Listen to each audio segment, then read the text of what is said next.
Alors voilà, bonjour. Je voulais vous présenter aujourd'hui une ancienne Kyosho V1S. Donc c'est un modèle qui a une quinzaine d'années en tout cas. Et elle est chaussée d'une carrosserie de Lotus. Alors voilà, donc c'est thermique, un dixième. Donc je vous fais le tour. Donc celle-là, elle a déjà bien vécu.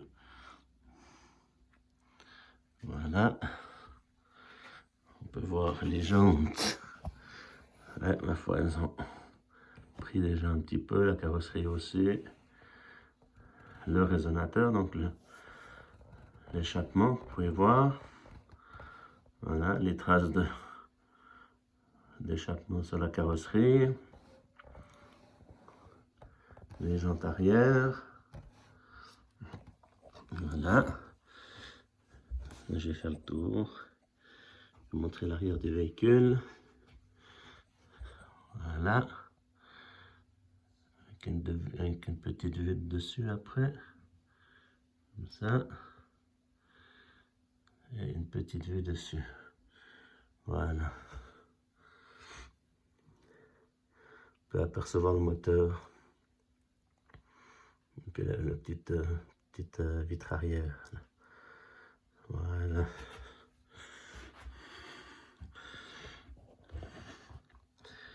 Voilà. Une voiture très sympa. Oldtimer. Avec laquelle j'ai beaucoup roulé. Voilà. Je vais vous l'ouvrir. Voilà. Alors on peut voir l'intérieur. Donc amortisseur hydraulique. Barre anti-roulée. Vous voyez, ça a 15-20 ans, mais c'est quand même bien d'actualité. Si vous regardez le train avant, c'est quand même assez moderne. Le train avant est sur boule. Je sais pas si on peut voir. Donc comme ça se fait actuellement toujours, hein. Puis tout le monde ne le fait pas, hein, sur les trains avant sur boule comme ça. Avec la triangulation, les biellettes. Voilà. On peut tourner. Voilà, on tourne de ce côté. Voilà, on voit c'est la boule de ce côté. Les deux trains de boule.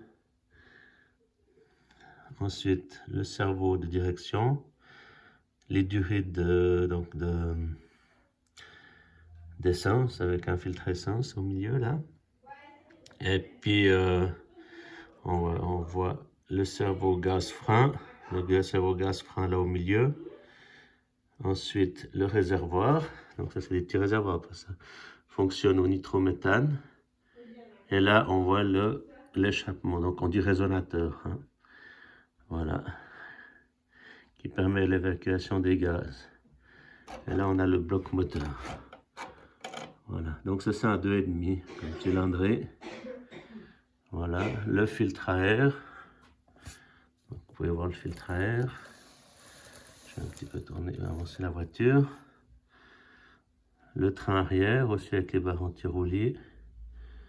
Voilà, on peut voir la conception. Les amortisseurs arrière. Voilà, les jantes.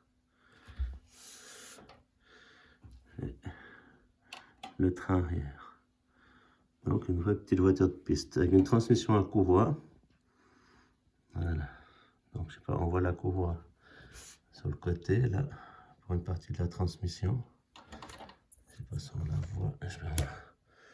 Voilà. Donc ça c'est le pignon d'attaque avec les couronnes d'attaque. Voilà.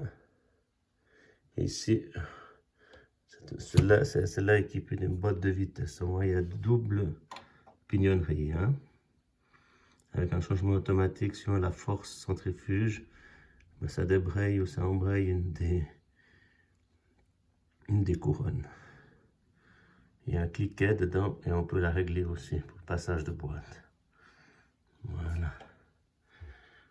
Ensuite, je ne sais pas si on la voit bien, mais on voit la courroie avant qui arrive sur le différentiel.